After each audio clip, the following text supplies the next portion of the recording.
Hey, friends, welcome back to another episode of Trades Talk. I'm your co host, Justin White, here. And before we jump into today's episode, I've got an exciting announcement.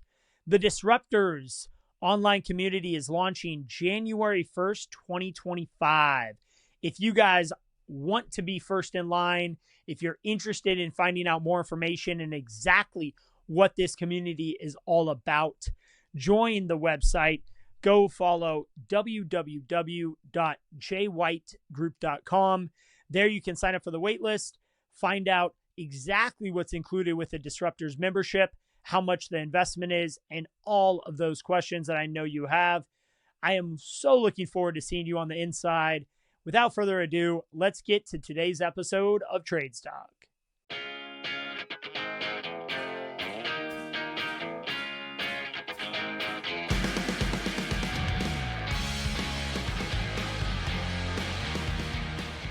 Hey guys, welcome back to another episode of Trades Talk. I'm here with my co-host Maggie Wymore, and today our guest is coming all the way down from Canada. We got James Soyka. James, welcome to the pod. Hey guys, thank you so much for having me. Super excited to be here. I was shoveling my driveway on the way here, getting that snow out of the way, but it almost melted off with how pumped up I am to be here today. I love it. Yeah, coming in fired up. Oh, Maggie, how's your world going? Well, a lot better than James because we don't have snow here. Not quite yet. I mean, we're lucky to see a snow, maybe two snows through this season, but happy to be here. Excited to talk to James. He's got some great things that he's doing. James, why don't you just dive in and tell our listeners a little bit about you and your business and what you've been up to? Yeah, absolutely. So I own a lawn care company called Yard Dogs Lawn Care, just in Calgary, Alberta. For a lot of Americans watching the show, that's just north of Montana. I can drive to the Montana border in about 4 hours. I started the business 10 years ago, so I've done 10 full lawn care seasons so far, going to our 11th. And we just focus on fertilizer, weed control, and making the lawns green, healthy, and weed-free. So that would also include aeration, seeding, and soil enhancements. Started the business when I was 19 years old, with my best friend in university. Just thinking for sure this would just be like a 4-year gig, go to school, work in the summer, then when you graduate, go get a real job. At least that's probably what our parents were crossing their fingers for. But you know what? We really fell in love with things really fast. Loved the industry. When we started, we did everything, like absolutely everything. So like we were mowing lawns, we were doing spring cleanups, gutter cleaning, landscaping, hardscaping, softscaping, bit of fertilizer, bit of weed control. But honestly, if you would pay us, we would do it for you. And that's kind of how we started originally. Got this machine called an aerator, started going door to door. And people started to ask, hey, do you do this service? Do you do that service? And when you first start your business, someone's offering to give you money. The right answer to that question is yes. And then you go home and YouTube what you just agreed you're going to be doing for them tomorrow. So that is really how we started our business. And it worked pretty well until it didn't work very well. Before we knew it, we were a few years in. We had so many different types of equipment, so many different types of customers, all these different services. I had no idea if we were even making money, because our P&L, our profit and loss statement, was all over the place. We had expenses for landscaping. We had expenses for mowing equipment. We had revenue sources and different ones. I couldn't tell you how much money I was making per service because there was all these different services with so much stuff baked into the cake. So about 5 years into the business, we kind of had a bit of a crisis. I was married. My business partner, Liam, he was getting married, and we had just graduated university, and we really had to ask ourselves, hey, do we want to keep this Yard Dogs thing going, or should we go kind of like smarten up and move on with our lives? But we said, you know what? Let's just give it 1 year, full-time, full effort. Because to this point, it's always been that summertime gig for us. I wonder what could happen if we really just focus on dialing in on a niche. I know your Americans say niches, but I say niche. So right away, we decided, okay, what services are we going to do? So we looked at the landscape out there, the competitive landscape, and we said, okay, which kind of industry has the least amount of competition and has a little bit of a barrier to entry so that we're not competing with the typical like high school student with like a mower in his truck kind of thing. And we determined for us, that's going to be like the lawn care industry. So making lawns green, healthy, and weed-free. And then we also asked ourselves, okay, and like, so what services do we have that have the highest profit margin, essentially? Because I think profit margin is an incredibly important thing in a business, and it's really opened my eyes to a lot of things. Revenue is for vanity, and profits is for sanity. There's a good thing that I've heard recently. And so we decided to just focus on Fertilizer, weed control, aeration, seed, and soil enhancements. We're the yard dogs, so we made 3 different packages to incorporate those different services. So we had like the Pomeranian package, which is like the smallest lawn care program, the Golden Retriever, and the St. Bernard. And the most basic thing is a lawn care program, which gives people season lawn fertilizer and unlimited weed control. And let's really niche in. Let's not do commercial. Let's not do acreages. We are going to do residential lawns under 10,000 square feet, and we're going to become the best at it. So that's what we've been working on for the past 5 years. It's going quite well. We made so many mistakes, a couple of good mistakes as well. That's really led to some awesome learning. Long story short, right now we're servicing about 5,000 residential customers per year in our city. And next year we're doing an expansion to 3 cities, Edmonton, Red Deer, and Saskatoon. And I have a full, very lean model that we're doing that for as well. But long story short, we are going to have one of the best lawn care companies in Canada. Hey, maybe USA. We'll see. Hey, let's see it. Oh, man, what a great story. When you guys were at that 5-year mark, that inflection point, how much revenue were you doing at that point, and how many employees did you guys have? Revenue 5 years in, I think we were about $450,000, so $450,000. So really not much, but we were only ever doing this in the summertime. So our summer break here was typically May 1st until August 30th for university and stuff. And so we just really scrambled in those months. And that was doing a mix of all these different services. And employees-wise, like it kind of ranged all over the place because we had different services always changing. We couldn't keep good employees because they didn't know who they were behind. They didn't know what kind of company they were even with. So we worked with a lot of friends, honestly. A lot of other students would come work with us temporarily, like 2 months, 3 months, 4 months for the whole season. So it ranged all over the place. But what's kind of crazy is that once we really niched in on our services, we were able to get into 7 figures. Like for next year, we're hoping to hit 3 million in just fertilizer and weed control. And we're actually switching it. So I have a lot to talk about this on the profit side of things. But we used to have, last season, we had 15 pickup trucks doing our services. We're actually going to switch. I'm completely changing the model to go to a liquid fertilizer program. And we're actually going to have 6 vehicles next year doing way more revenue. And that's because we're switching to like liquid Isuzu kind of semi-truck style program. So there's a lot of changes happening at Yard Dogs right now, but it's been through a lot of trial and error. So I'm really pumped for 2025. I have so much to unpack there. Wow, incredible. So the first thing I think about was like you guys really dove in and limited your what I call ICP, your ideal customer profile. Went to residential lawns, went to, this really tight boundaries on what you were servicing. And so my first question is has to do with like growth and limiting your market. So how do you guys determine, you mentioned you're going into a couple new markets, maybe eventually the US, but how do you determine like you've maxed out your market? Like what are you looking at to say, okay, it's time to open another branch? And then with that, so coming from someone who worked with residential maintenance side and we had a lawn care division, like that takes a very specific type of employee to service that ICP. So where do you find your labor? And then how do you determine where you're going for the next market and when it's time? So the biggest challenge that we have is that we are a seasonal business. My lawn care season is literally May 1st to September 30th. Sometimes we can push October 15th. But before that, or after that, the snow can come, the ground can freeze. So it's a very short season. So you literally have to make hay while the sun shines here. Now, we do permanent LED Christmas light installations up until early December. That helps extend the season a little bit.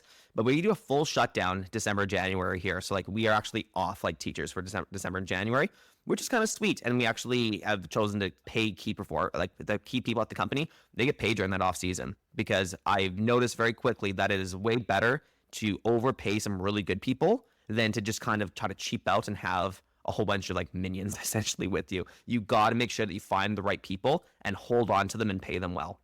Like Indeed has been awesome for us, but you have to go through a lot of people. Like to find one good hire, you're probably going through 80 resumes and you're doing about 10 interviews on those. And you're picking 1 or 2 out of those after you call the references and all that good stuff there too. How do you know when it's time to expand to a new market and like great question. People there and all the infrastructure that goes along with that? So I first thought that the answer to that question, and there's more than one ways to skin the cat, obviously, but I used to think, well, you get so big in one area, and then once you fully have saturated that area, then you move on to the next. And a lot of people would probably say that's the right thing to do.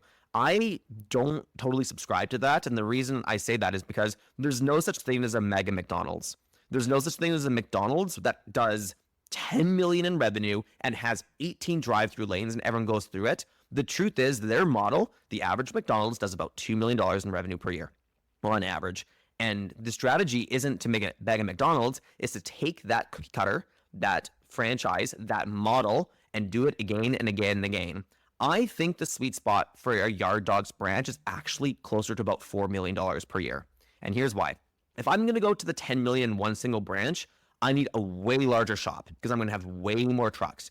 I have to really up my overhead because all of a sudden, to manage that many technicians and manage that many people, I need to have levels of management, and I need to have different types of service managers with the lawn care technicians. I really need to start to make a very complex model. And by the time I want to expand to the next market, those are two completely different businesses. Calgary is this behemoth mountain, and Edmonton, this example, would be like another startup, a lean startup. And you kind of forget what it was like to start. The first year when we made no money, we were 19 years old. I forgot about how many hours we worked and how many doors we knocked and how many phone calls we made and how relentless it was and how cheap we had to be with things, like literally keep it as lean as possible, working like in the McDonald's besides like the toilets flushing as you're doing your business calls, because you need to keep money tight and you need to keep overhead down in a seasonal business. Otherwise, the off season will destroy you when that rent still gets charged, when those truck leases still get charged, when all those subscriptions still get charged, even though you're not making money. So I think the way better model is to find the sweet spot, which I kind of believe to be $4 million, because you can actually focus on doing a 20 to 30% net margin of profit there. And if you do that 10 times, it is way more efficient and you have way less people that you need to manage in the one location. You have these small branches that you can now really focus on dialing those in. And I know what the setup looks like then. I can replicate a setup of a 4 million branch several times, but replicating a $15 million branch is incredibly difficult and it is going to change so much. So my thought is to do a much less in more locations will be the way that we're going to be doing things around here. Man, I like that take. And a lot of people look at market saturation as that point to extend over into the next market, but you're looking more at just the branch structure. If you don't mind, and stay as high level or go as deep as you prefer here for your own, secrecy and privacy, but like, can you unpack what a $4 million branch looks like at Yard Dogs? Yeah, so I can tell you what a $3 million one's going to be like because that's the plan for next season. We are not going to have customer and service part of the branch. I'm separating that as a different business entity, and that's going to be the Yard Dogs call center. And that call center is going to be that which supports the branches. So for Calgary, I'm going to have the branch manager, 1 service manager, and 6 lawn care technicians. That is the model. Now, all customer service and all sales goes to the call center, which is here in Calgary with it. Like we're still in the same building, but I'm literally like, we have like a way that you can walk from the office to the shop. I'm literally going to board it up. You cannot walk through this. We're going to pretend like we're in a completely different area. And I think next year we'll actually get a different office. But we are here to support the lawn care technicians that we have and the branch manager. So we're actually going to allocate a fee to that Yard Dogs branch that's being charged from the call center. So I do know that Calgary is going to use 80% of the customer service calls, 90% of the sales, etc. So we're going to allocate 90% of the fees to the Calgary branch. And Edmonton's going to get 10%, and Saskatoon's going to get 10%. Red Deer, I'm not going to even count yet, quite frankly. But as those branches get bigger, they're going to allocate more money from the call center is going to be allocated towards those branches. I know that might sound a little bit complicated at first, but once you really start to have a deep down into it, I can now build a solid office where I can hire the best customer service people because we are doing customer service for literally 4, 5, 6 branches in the next couple of years. I can get the best salespeople because even though we're a seasonal business, we can extend our sales season because we have so much more that we need to work with. Another reason why this $4 million branch model I think is ideal is because I do not want to be the biggest company at the expense of quality and at the expense of profits.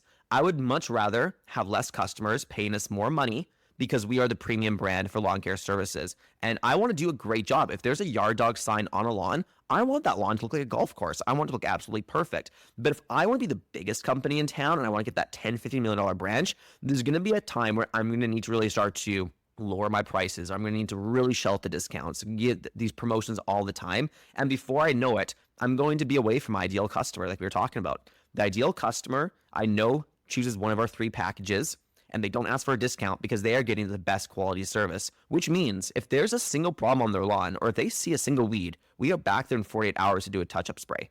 And if something's not right or someone's not happy, we generally will do pretty much whatever it takes to make sure that we're on the same page and they can continue to be one of our lawn care subscribers essentially for life until death do us part or they move. That my whole focus is to have the highest amount of retention as possible. If someone requests a service call, we guarantee we're going to be there in 48 hours.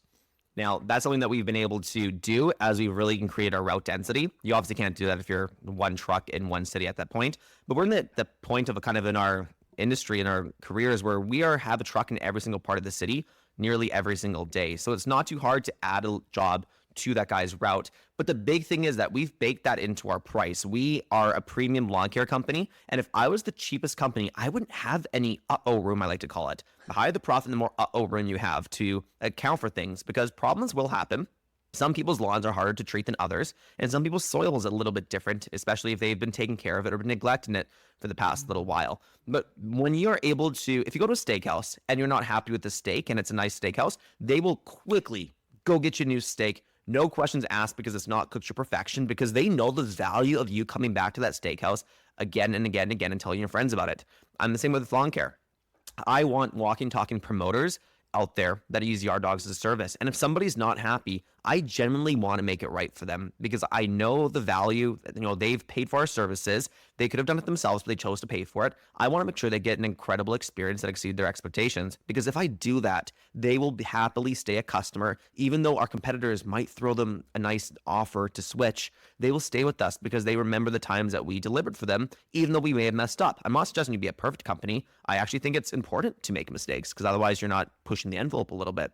However, you need to over deliver. And if you have someone that's going to go out there and write you a bad review or go tell their friends not to book with you, it is worthwhile to put everything on hold and put a ton of resources towards that person to at least make sure that you guys can shake hands and walk away from each other. You have to continue working with each other, but you guys are on good terms. They're not going to badmouth you, because we work so hard to market ourselves and get all these leads. And we pay, the cost of leads is only going up, I find. If someone's going out there and telling people not to book with you, it's like the opposite of marketing. It's going in the complete different direction. And you need to protect your brand. You need to protect your reputation. And you do that by doing one heck of a job. So I found that quality is important, but speed is incredibly important too now. In the days of Amazon, same day delivery, next day delivery, or if the problem, same way fixes. We have this microwave thinking in society, for better or for worse, but is the truth of where we are right now.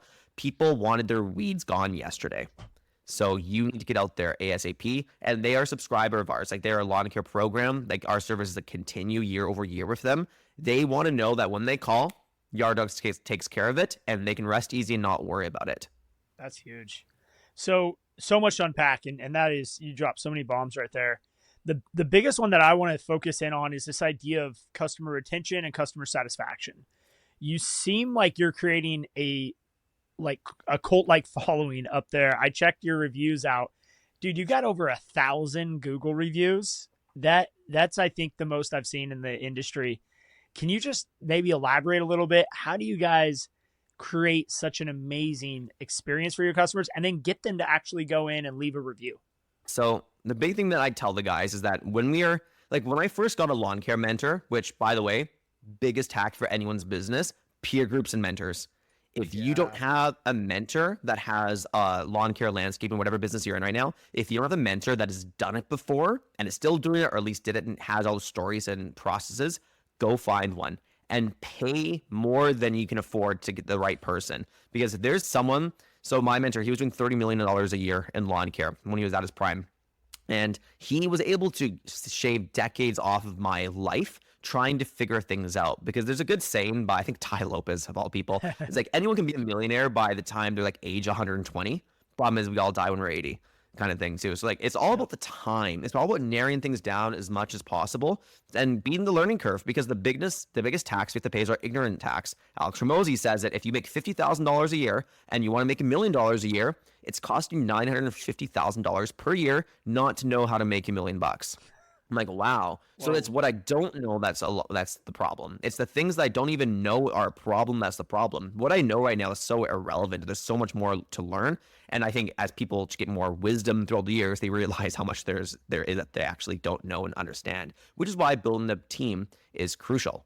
I know we're going off on a bit of a tangent here, but a mentor is the best and quickest way to help do what you've done, and peer groups. Peer groups are people similar, maybe a little bit bigger than you in size. A round table, you go, you meet twice a year, you're in different geographies, so you spill the beans. You spill the beans about what is working for you and what's not working for you. So that's been a huge game changer. Anyways, back to the whole customer service for intention, doing a great job. You need, the mentor kind of put into my head, you are a customer service company that just so happens to be doing lawn care. They don't need another lawn care company. There's probably several in the market already, but what's going to truly make you different? People may not even want the cheapest lawn care company. People could do lawn care themselves. Don't forget that. What we do is not rocket science, but they don't want to. They want to have a headache-free experience. They want their evenings back with their spouse and their children. They want their weekends back. They do not want to do this. Otherwise, they would do it themselves. So they much would rather pay a higher price to have no headaches. I talk about headache-free experience. And so I think what's so important to do that is make sure that when there's an issue, you solve it. Them even having to call and tell you that there's a dandelion on their lawn, technically we've messed up. There shouldn't have been one in the first place. We should have gotten that figured out in the first treatment. Now, I realize some people, it takes a little bit longer to get into a lawn where they don't have weeds popping up anymore. They can use way less herbicide. But that comes back down to the first time we're talking to them on sales, we need to make a crystal clear expectation of what the customer journey is going to look like to them. So, Mr. and Mrs. Jones, thank you so much for signing up with Yard Dogs Lawn Care. And our sales people, our sales guys on the hub, so we use HubSpot as a CRM, which I can totally unpack a little bit later on. But we use a portion of HubSpot called Playbooks. The Playbooks is like this end of call disclosure that they must go through 100% of the time to let them know what's going to happen next. Because the second you get off the phone, you've taken the credit card, hang up, buyer remorse is probably going to kick in. Like, oh, did I do the right thing? Yeah. Did I hire the right company? Am I on the right track of things? They are asking themselves those questions. So it is crucial that we make sure that they know what the next step is. What's to happen next? Is it going to be them they're talking to on the sales? Or do you now have a customer service team that's going to be taking care of them? When are they going to see you? If they're booking with us in February, when can they expect us? If they booked with us in June, when can they expect us? Creating those expectations, under promising, over delivering, all those things in addition to doing a great job is what it takes now to build a great company. Doing a great job is now it's like the bare minimum. Like everything's just doing really good work and the customers will follow. I don't think that's enough anymore.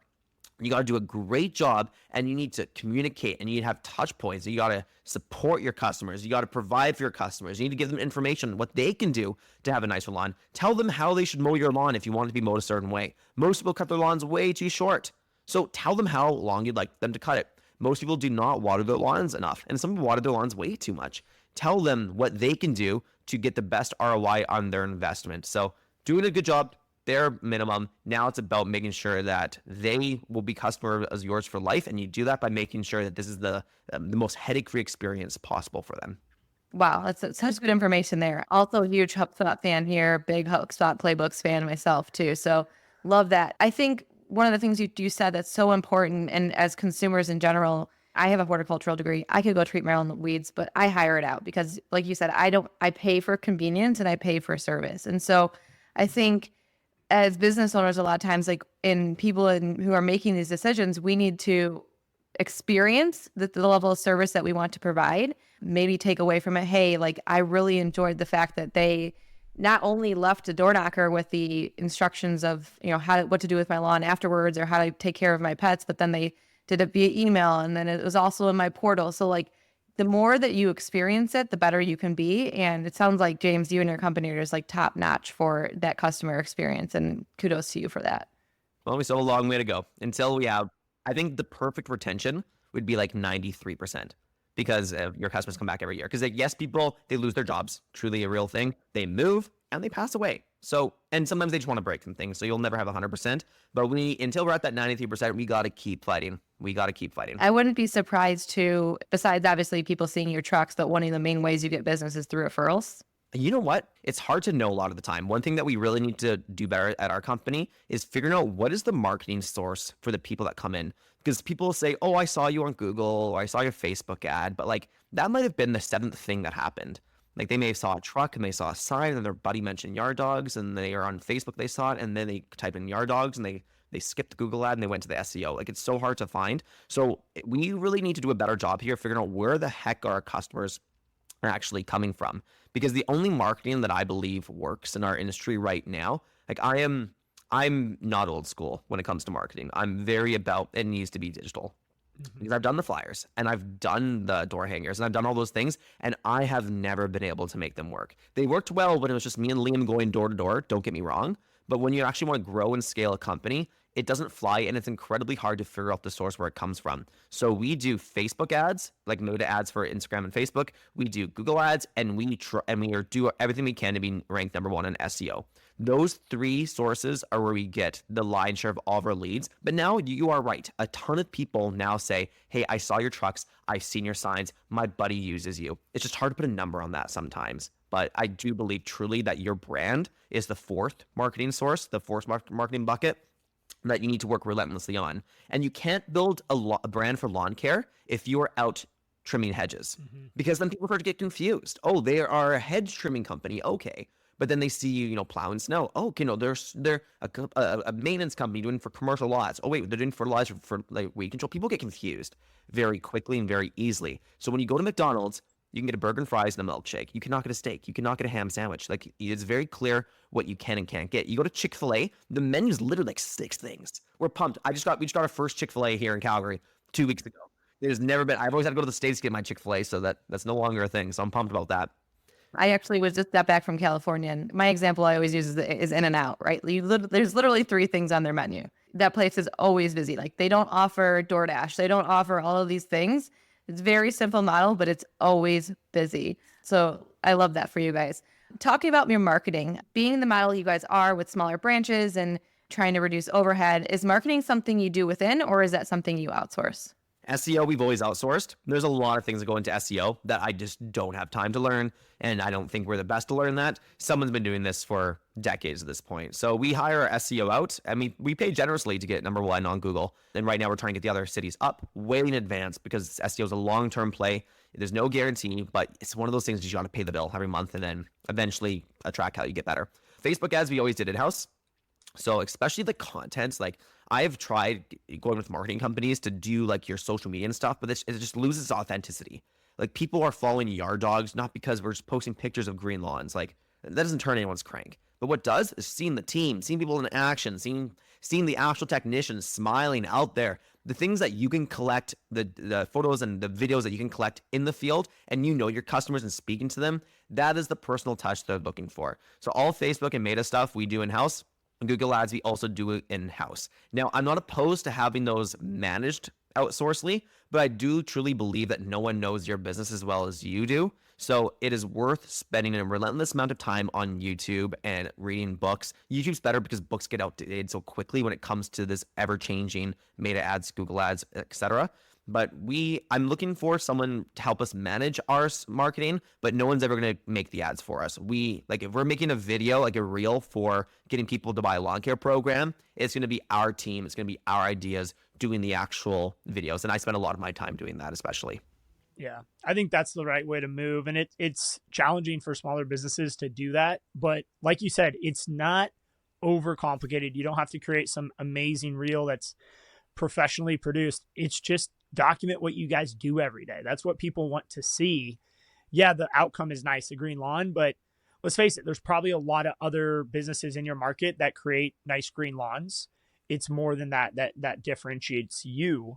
And if you guys are listening to this, like, go search up Yard Dogs, DAWGS. Go check out their Google page. You're going to see guys smiling. You're going to see their amazingly branded trucks. So, James, I want to talk about brand, because I'm such a believer in building a long-standing brand, and it takes potentially, it sounds like, a decade to really build up a strong brand. How have you guys gone about building the brand, your trucks, your uniforms in the field? It seems like everything's very intentional. Maybe just unpack that for us a little bit. That was one of the first things I noticed about being in the lawn care industry, is that it wasn't the most credible industry. So, like, the one thing that people, they kept buying with us, and they asked, like, I usually would ask, hey, like, by the way, like, why did you choose us again for this year? And they just liked, it was the little things. Like, there's no magic bullet I'm going to talk about today, like the silver bullet that can solve everything.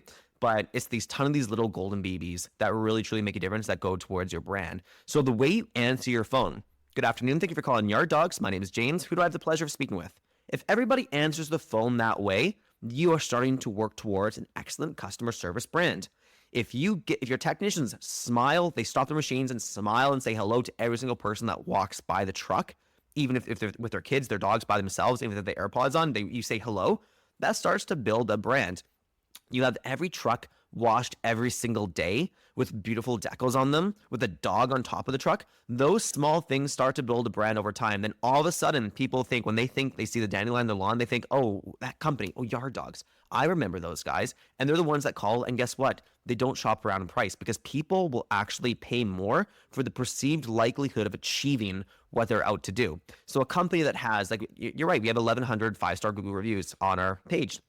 And I don't think that's enough, honestly. I think we need to have about 5,000 there, so that I can sleep better at night. But Yes. When people see that, they stop looking at the price. They're saying, you know what? I would rather pay a little bit more and know that it's going to be taken care of. It's like when you go to the store, you go to Walmart and there's 2 coffee machines. One's like $89, and then there's one that's $120.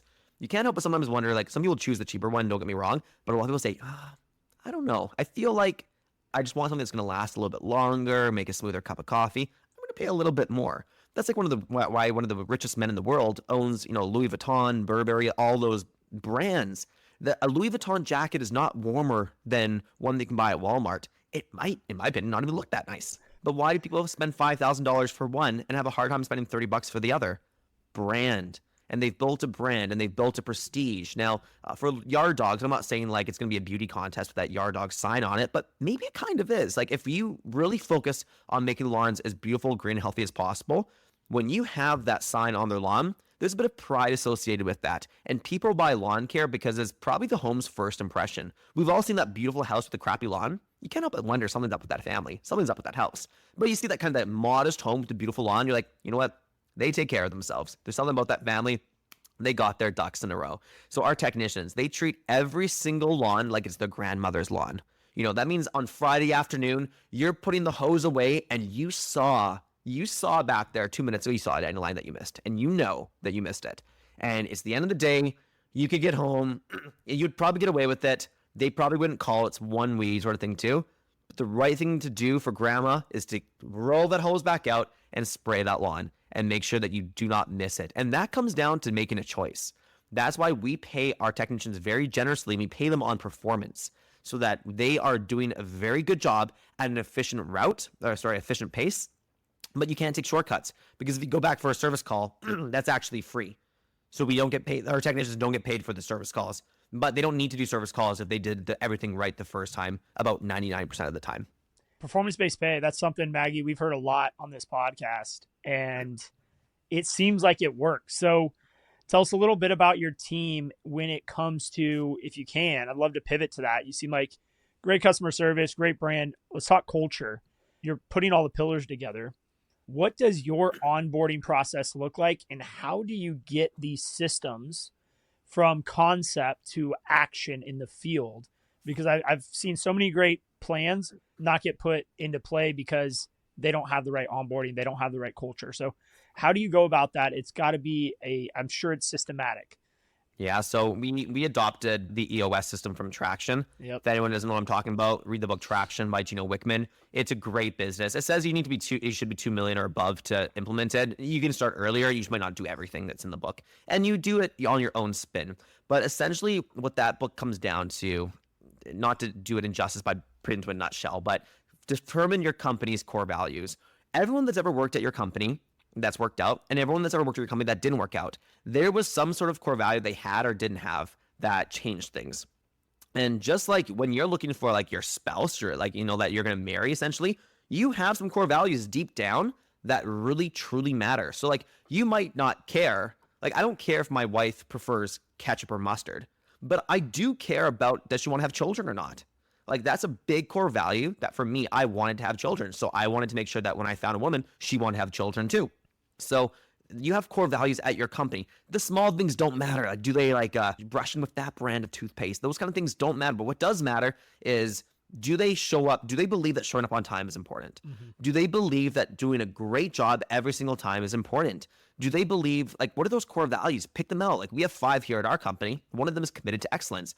You need to give everything 100%. No half-assing is the tagline that goes with that one. If you're going to do something, give it your all. Go at it. Do it right the first time, because if you don't have time to do it right now, do you have time to redo it later? You have to make sure that whatever you're going to take on, you go in with 100%. Another one of our core values, drama-free zone. Hey, we all have problems. We all have sleepless nights. We all have issues. But when we come to the door, when we come to Yard Dogs, we put it behind us and we're going to commit to having a great day. That doesn't mean we don't have problems. Problems are totally normal. Problems are extremely healthy. What isn't healthy, though, is just unnecessarily creating issues and spiking up issues that aren't truly there. So those are 2 out of 5 core values. Like, I could go over them all if you'd like, but everything earned, nothing given. When you come to Yard Dogs, you need to put your foot down and make a name for yourself. We reward and we incentivize hard work here. There are no handouts. Yeah. There are no, you get to be here and this is what you get no matter what. No, we give for like sales, for example, we don't share the leads evenly. No, it is dog eat dog, yard dog eat yard dog. When those leads come in, if it's whoever can get to the person the quickest gets that lead. Speed to lead is everything when it comes to sales. And if you're on a phone call and you can't service that lead right away, you may not take it. But if you're available, it's whoever's the hungriest. Who wants to work on Saturdays? We start at 9, but if you want to come at 8, you do it. And you can get the cream of the crop of the leads. You can sort of get the cream off the milk there. It's all about creating this culture, but to know what you're looking for, you need to define it. So take time. We spent many days now at this point refining and reevaluating our core values. Right now we have 5. I kind of want to get down to 3. I think it needs to be a little bit more simple than what it is right now, because it's one thing to put them up on the wall, but if you don't talk about it every single day, what was the point? One thing that I really loved about your presentation, Justin, in Iowa, when I met you this past August, is you talked about every conversation you have. Is this getting us towards our vision? But man, what I've noticed in business is that people want to follow a vision. You can't expect that they know what it is just from mentioning it that one time. Yeah. The best contest you can run at your company is the one that you're going to talk about the most often. So like, I could tell everyone at the start of the year, by the way, whoever sells most of the year gets a Ferrari. And then I never talk about it again. It's going to get forgotten. Mm-hmm. But if I have this one, I get this t-shirt brand, like the #1 dog to top dog, and I talk about that shirt every single day, who's going to win the shirt September 1st? Who's going to be the winner of this shirt? People are going to like go head over heels to win that shirt because it is most talked about. Our core value and our vision is the same. I want our branch, essentially, I want to have 20,000 clients within the next 5 years. And we need to talk about that every single year. And when a problem comes up, the problem needs to be prioritized by, is this issue that we're dealing with right now, is this going to help us get to 20,000 customers or not? And if it doesn't, maybe this is just a quick 2-minute solver. Let's focus on the things that are going to increase our customers, increase the value of our customers, keep them for longer, or build the team. If it's not one of those 4 things, I'm not sure it's actually a true problem that you should be working on. Delegate it. Don't do $10 an hour problems as an owner. Yeah. You focus on the way higher things, but we get so distracted doing these $15 an hour tasks when somebody out there would be happy to do for you for $15 an hour. Get those off your plate and focus on prioritizing what matters. So you have these core values. Now you're going to spend a relentless amount of time hiring for these. So like, we'll spend over a month. Like, all of our March is allocated to find the right technicians for next season. If we don't have, like, we have some that come back, but there's always a few that we need to replace. Mm-hmm. We spend a lot of time making the right Indeed post, posting it in 5 different ways, different titles, because remember, titles change. Like, so if we're looking for lawn care technician, we're going to have lawn care technician. We're going to have seasonal laborer. We're going to change the name, same description. And in that ad, we want to screen as many people out. So, hey, here's our core values. If you don't align with all 5 of these, no worries at all, no harm done, but please don't apply. We don't have time for this. And you have to submit a cover letter. Like, just putting little instructions in your ad. It's not about how good the cover letter is. The question is, did they do it? Did they just show that they can follow basic instructions? So make sure you design your ad in a way that's going to help screen out a lot of people. And then you call them and you look up their social media profiles. How do they present themselves on social media? Are they one guy at work this way, but then he has a completely different life that he lives in his personal life? That might be a problem, because that's how he's going to respond to that lady that might be a little bit sassy with him at her door. How is he going to respond to her? Is it going to represent your brand or not? So all these things go towards your brand. You call them, you have a conversation with them, you have your in-person interviews, you get references, and you call every single one of them. And a great question to ask on a reference call, by the way, Would you hire this person again? Because a lot of the time they might pump that person up, and then you ask them, would you hire them again? It's like, oh no, I wouldn't. He's an alcoholic. I'm like, that would have been nice to know, but you really got to ask the very specific questions to the people, and then you bring people on and you give people the benefit of the doubt. But if it's not working out, you got to cut the cords pretty quick because you don't have time to mess it up. As we were starting to go to a system that has less people doing way more lawns per day, way more is starting to weigh in on the importance of that technician. So we need to take our time hiring and make sure that we are getting the right people in the right seats, because sometimes we get the right person, we put them in the wrong seat, and it's important to help find that person the right seat at your company. Or if your company does not have that seat, you need to like actually part ways, even though they're a really great person. Because it's a cliche by now, but we've all heard the saying that like good is the enemy of great. It is so true. Like a bad employee stands out like a sore thumb. It's very quick to make a decision. But what's hurting your business the most right now are all those people that are good and not great. They do their job. She's good enough. He shows up on time. He tries his best.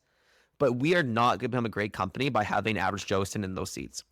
We need great people to build a great company. And that goes for Liam and I too. We need to have great habits. We need to have great standards that we hold ourselves to because we are leading this team. And I realize that Liam and I might actually, the two of us, we might not have what it takes to build, to get to the vision. So we need to start to look at ourselves in the mirror and say, who do we need to find? Who can help us achieve this dream? Because we probably don't know how to do it. I don't know well how to do acquisitions. I've never done one before. But I know acquisitions is a big part of this industry too.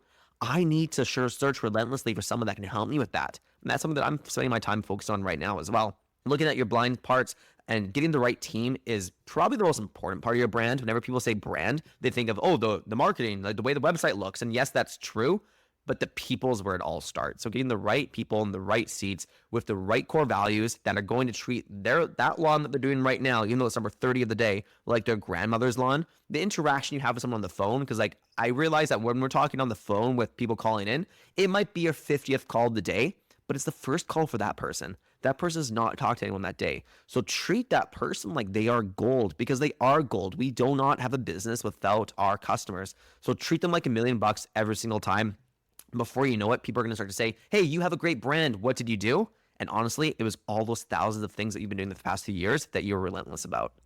I mean, so much to unpack right there, James. Thank you. That was incredible. I mean, a few big things that popped out to me, and probably the one that we struggle with the most as leaders is the vision piece. And I obviously talk about vision constantly. It's probably like the most important pillar that we spend the least amount of time on. And having a vision that people can get excited about and can work hard towards, but you have to constantly re-engage the team and remind people what the vision is. And it sounds like you've got a big vision, right? 20,000 customers. That's measurable. You're at 5,000, you want to be at 20,000. And you're running these decisions through the filter of your vision. Now, when you interview people and you see someone who is potentially a good fit, they seem like they have the technical skill, they seem like a good core value fit, maybe you're unsure about them being able to buy into the vision. How do you, that last interview, when you finally make the decision, yes or no, what are some of the questions that you would ask someone, if you don't mind sharing, in that last interview when you feel like they're the right person, but it's that there's something there that's still questioning in your mind? How do you handle those situations? Because I find myself in that position quite often. I try to get personal with them, and I want to hear what their core values are. I want them to say it to me. Like, what's important to you? Tell me about we've been talking a lot about yard dogs and our goals. What are your goals? Like, what does your life look like? Where do you want to be in the next 5 years? Where do you want to be in the next 10 years? Is this something that you can actually see? Are you going to be here temporarily as a job, or are you trying to build a career? I tried it. If you're feeling that, Justin, you probably just don't understand them enough. And that means you got to have a date conversation, just be personal with them. We're sometimes in business, we can get so technical and so formal, and that has its place for sure. But sometimes we just got to get to the nitty gritty. Hey man, what do you want in life? Why are you here? Why are you applying today? You get all these other options. Why are you here in front of me right now? And how can you help me know that I can count on you? Because we're going to have good times, but we're going to have bad times too. How can I know I can count on you? And what do you want in business? And how can I help you achieve what you want?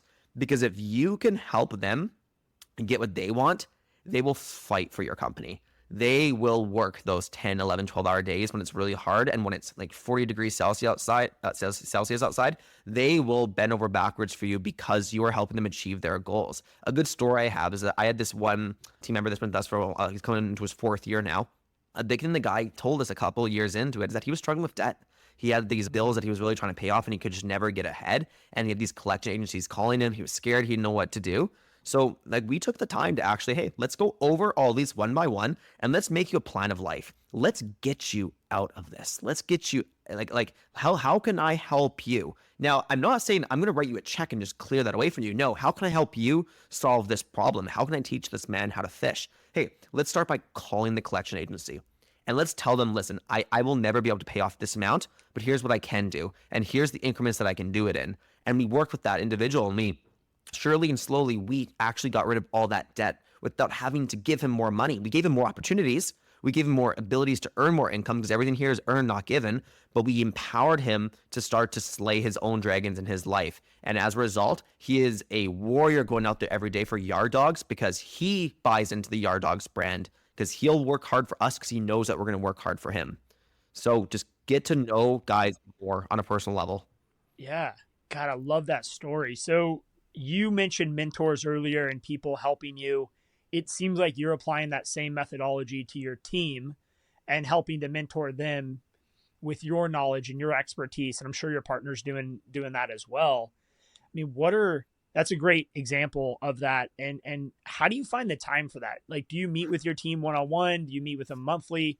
Is there any kind of rhythm around those meetings with your team currently? So every department really should have a weekly meeting, like in Traction, they call it the weekly L10. That's got to be a bare minimum. But these kind of conversations, like these need to happen one-on-one at the start of the season. And you need to make sure as the business owner or as their like manager, you need to be the one to follow up on it and go over, we have such a short season here. Like I would almost say every 2 weeks, minimum once a month to go over, hey, by the way, like when we first met, you had a goal that you wanted to buy a car. Can you talk to me a little bit how saving for that is going? Like, how much have you saved since we started towards the car? What kind of car do you want? What kind of mileage do you want on it? Like, let's get very clear about what this car looks like. At the start of the year, we're going to work backwards. For a sales guy, okay, if you want to hit that kind of income or you want to do that thing, here's how many calls you probably need to do. Here's how many lawn care programs you probably need to solve. Here's what kind of hours you need to work. We probably need to do Saturdays. We need to do what it takes to get that goal. But then we're going to review it monthly at the minimum with them. I know life gets busy, but one thing I need to do better, I need to take the time because it's easy to say, oh, it's not a big deal. Like I'm sure they're on track, or I'm sure if they wanted help or they want to talk about it, they'd bring it up with me.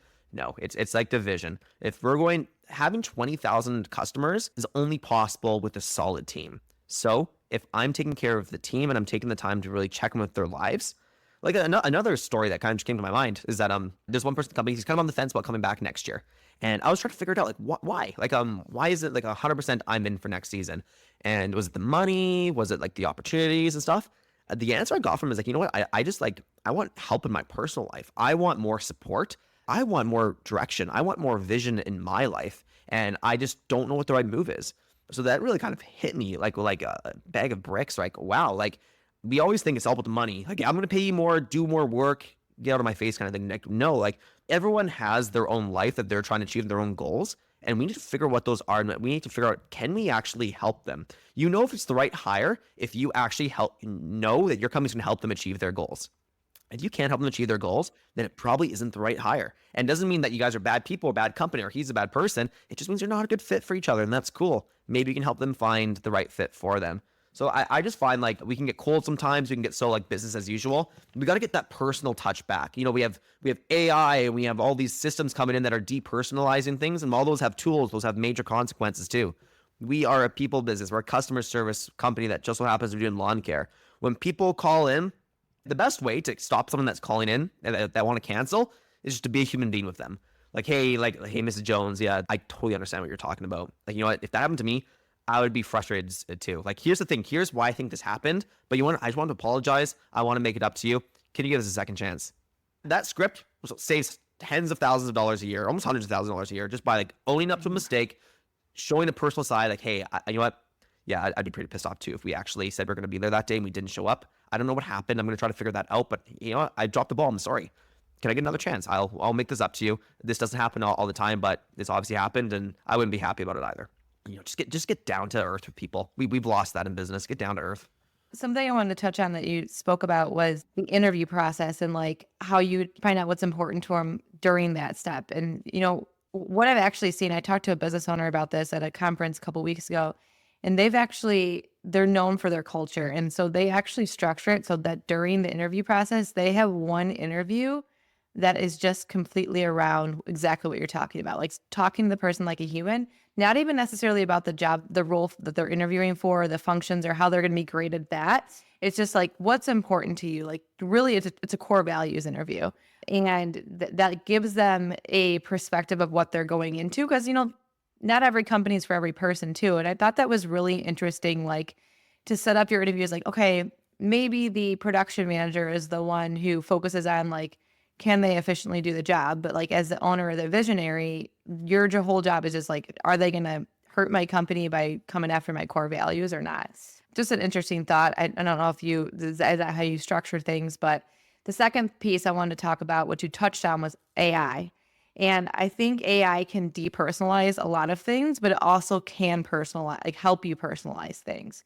So in a similar conversation, actually this week, I was in California this week, and I was like talking just about how we can use AI to better help our employees be humans. Like I'm never going to have a team of salespeople who are, AI robots.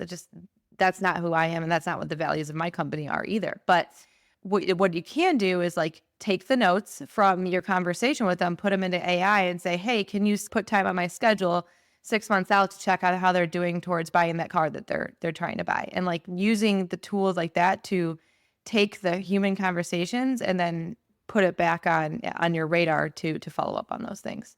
Yeah. Justin, what are your thoughts on all of this too? Well, all I know is that like we can do all these things, by the way. We can check off all the boxes, and we're still going to hire the wrong people sometimes. You just can't get it right. We don't have the crystal ball. You should not accept that fact. Like sometimes hiring is a little bit of a numbers game, but after a while, you start to find what those kind of red flags are. You start to find like your eyesight gets better at spotting those out earlier on. So just like taking the time to learn what it actually takes. But sometimes we mess up, we make the wrong hire. And at that point, the most important thing to do is to let that go person in a very humane way, but as quickly as possible. Because that's really good for the business too, the owner, to understand like what a bad hire looks like. Yeah. Oh yeah, absolutely. Take the time. Hire slow, fire fast. And we always ask ourselves that question, like, is it time to graciously exit this person from the company? Yeah, great and graciously is important. Like there's no need to like have someone throw computers across the room or anything like that. But you know what? But you got to do it quick because your team's watching you. You talk about you have a standard of excellence, you have a culture of excellence, but you are tolerating in that situation not excellence. So they're watching to see what you can do. And a big part of life is just cutting things out. It's not, we all think we need to add more. What's the next thing I need to do? What's the next thing I need to do? You know what? Like being focused on something just means you're actually eliminating things ongoing. Like to grow the tallest tree, you do what? You prune it. You prune it when it's going the wrong way, when the wrong branch is going out, when there's dead, sick branches. I'm not calling people dead and sick, but I'm saying that sometimes you need to make sure that we are pruning the company and we're bettering it. And that comes from removing things a lot of the time. You want to be more focused, figure out what you're actually spending your time on and what here can I delegate? What am I wasting time on? What am I doing these $15 an hour tasks for when I could easily hire someone in-house or on Upwork or temporary remote workers or anything like that to help solve and offload these? It sounds so simple, but we don't do it. We are constantly doing things like I buy stuff on Amazon because it comes to my house and I don't need to go to the store. It has nothing really to do with the price. Like the price can be better, can be worse sometimes, but the fact that I don't need to go to the store anymore is huge because the time that you're going to the store is time that you're not focusing on your vision and your all that stuff there too. I'm not extreme. Like I'm not going to go get my like laundries done, have an in-house chef and all that stuff there too. Like I do have some pride and joy in doing that. And of course, like that's important for my kids to see that dad actually takes things seriously, doesn't hire everything out. But that being said, like we really got to do an accounting of our time and we really got to do an accounting of our people. And trust me, it is hard. It is hard when you've had a good person for 5 years and you realize that he is actually one of the things that stop you from being a great company. Those are hard conversations, like incredibly hard. It's the worst part of business, letting people go, but it's probably one of the most important ones. And as you grow with your vision and with my vision and with everything we're doing, and Maggie's team is growing rapidly too, you've got to be prepared to make hard decisions because not everyone's going to grow with the company. And some people are okay having the company grow around and above them, and others just aren't going to be okay with that. And you say more about your company and your culture with the people you keep and the people you allow to stay. So it's like you're gonna get what you tolerate. And if you tolerate poor performance and you tolerate, kind of mediocre, then that's what everyone else is gonna see and kind of repeat. So you've really got to be careful about who you let stay on your way up as you're growing. And another thing that I think you have touched on throughout, and there's a quote, I think Alex Hormozy says this, is an entrepreneur's success isn't based upon what they say yes to, it's based upon what they say no to. Because we as entrepreneurs will always be doing something, and we always have 50 ideas and, enough time to do 10 of them. So it's not so much about the best idea and what you can come up with and what you can do. It's like, what do you actively say no to? Whether you mentioned in your L10s, you're saying that's not part of our vision, that's not a core purpose of what we're focused on. Let's not even spend more than 2 minutes on it. But going all the way back to that first 5 years in business, when you met your mentor and you had that inflection point, you guys said no to snow removal, bed maintenance, yard cleanups. You basically said no to everything that's not keeping lawns green, healthy, and weed-free. And that seems to now be part of your guys' culture today, all the way to employees and everything else. Like, how is that part of your mindset? This idea of being focused on one thing or two things and just going super deep and really, really good at this one concept. It seems like that shows up throughout your whole talk today.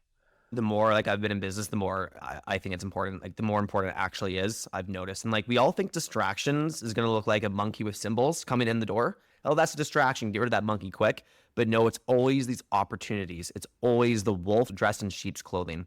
It is always something that you think, oh, that'd be kind of cool to do. Because as entrepreneurs, we have that shiny object syndrome. We're always going towards the next hottest thing, the next coolest thing sort of thing too. But what works, what I know works are the 3 lawn care programs. I know Facebook and Google ads and SEO work. And I know I have to build the right team. And I know what follow-up sequence works to close people. And I know what the customer service should look like. And I don't need to do more stuff. I need to do more of what's already working. So take the time to get rid of the things that aren't working, yes, but if something's not broken, please, for the love of God, stop trying to fix it.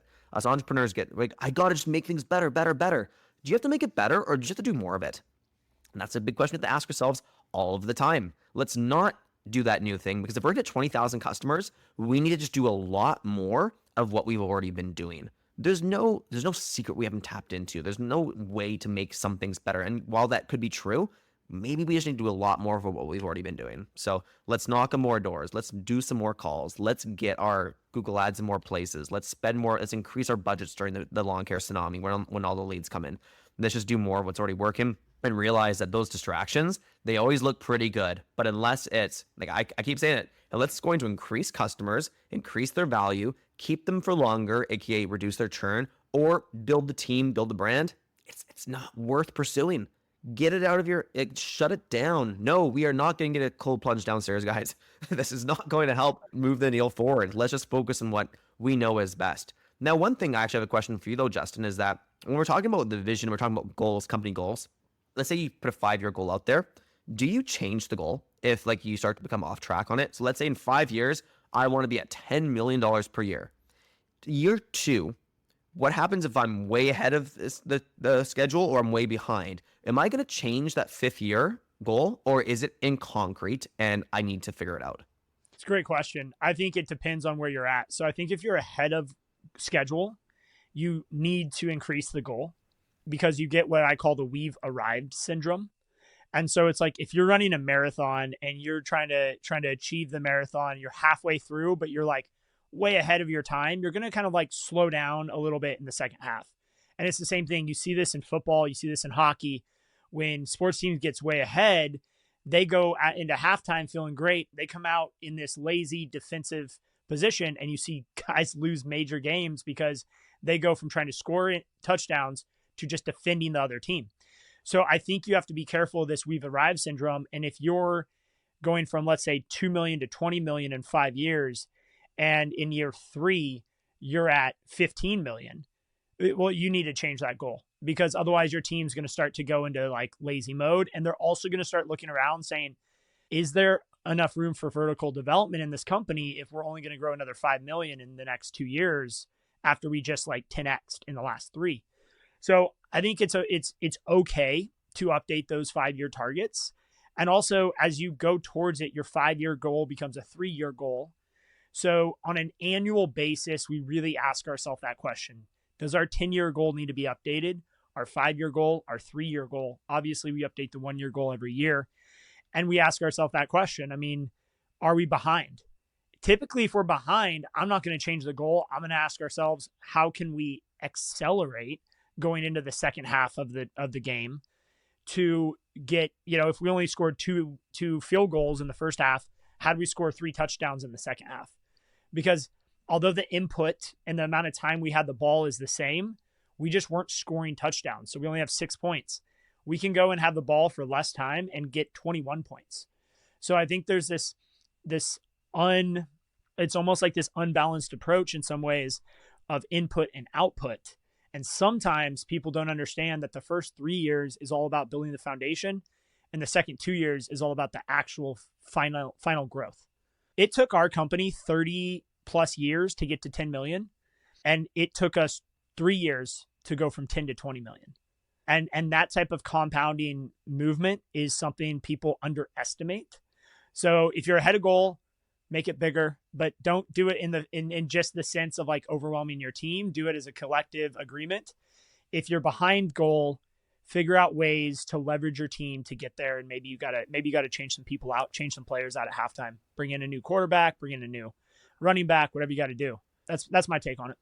I like that. But that 5-year, that is concrete. We're going to make it happen. We are going to change our 1-year goal. We're going to change the 2-year goals as needed to make sure that 5's achieved. Maybe we need to turn up the heat. Yeah, man. Like everyone just, I think most people, I shouldn't say everyone, most people dream too small. And I caught myself feeling like my goal was huge. I had this 100 million goal that I want to build the company. Like, oh my God. And then I was having dinner with this guy who's a billionaire, and he was just explaining some of his mindset and his goals over the next 10 years. And I immediately felt so small because like this guy made 100 million last week. And so I'm like, oh my God, like I'm sitting at the table where now my dream feels small. Whereas a week before I was sitting at a table with a bunch of business owners talking about trying to get to 10 million from one. And my $100 million goal felt gigantic and huge.